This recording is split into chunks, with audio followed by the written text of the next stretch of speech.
I have attorney Adam Leitman Bailey, and Adam, I'm going through this, and so much is redacted, right? So we don't even know exactly what Mueller has, and yet you've got people out there in public rushing and jumping to this conclusion. Are they off base? Well, I know what we do know, and we don't know what we don't know.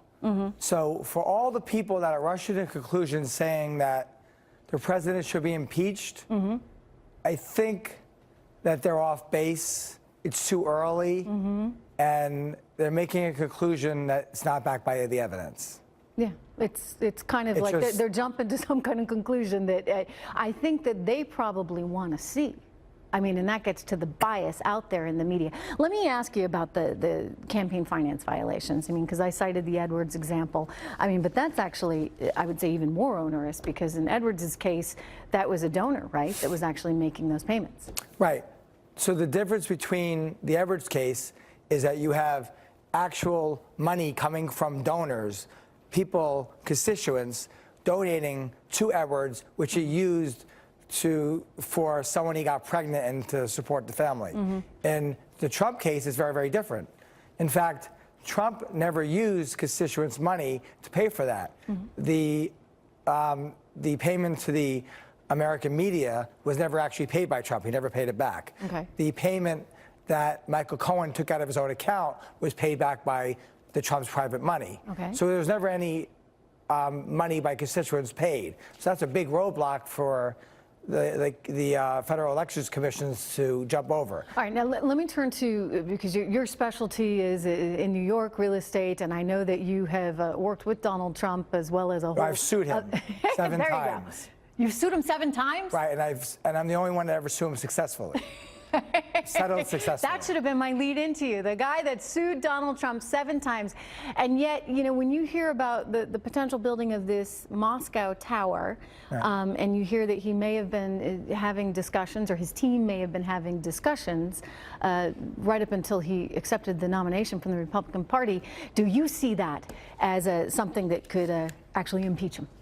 No, I know for a fact, in fact, I know one of the people that were doing the discussions, Felix Sater, that he has every right to build whatever he wants to build, and any business he wants to do, building anywhere in the world, including Moscow, he's allowed to do up until the day he takes office and is taking that inauguration. Right? I mean, we live in a global marketplace. And he's doing business like anybody else is allowed to do business until the day he becomes president of the United States. Okay, so this sort of jump between, maybe they're building a tower in Moscow and collusion with the Russians, I mean, it seems like kind of there's a big distance in between the two. Well, there's no collusion. So far, the evidence we have, there's no collusion there. Also, Donald Trump hasn't built anything since around 2000 and early 2000s. He's been licensing his name, so he wouldn't be building anything anyway.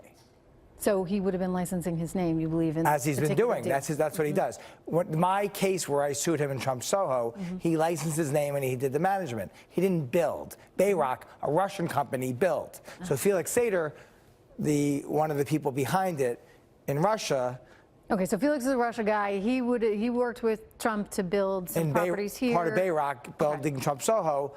They were trying the same thing there. Given that you have sued the now president so many times, given that sort of the cast of characters that were surrounding him, do you think that he was conspiring with the Russians to steal the election from Hillary Clinton? No, I know for a fact that when he was in Moscow, he was there to do business, not to steal elections.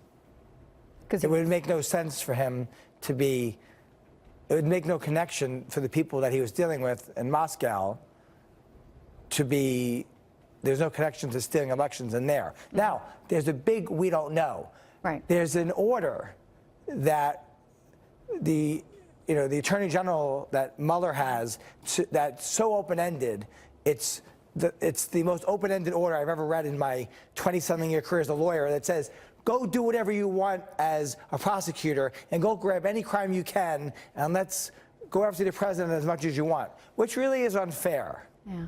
And there's no one to curb or say, okay, do you have any offer of proof, or what's going on, or where are you going with it, which is really unfair to the president. And maybe that's where we in the media, those that show some responsibility, can actually come in to hold some of these people accountable. Anyway, we'll see how this all turns out.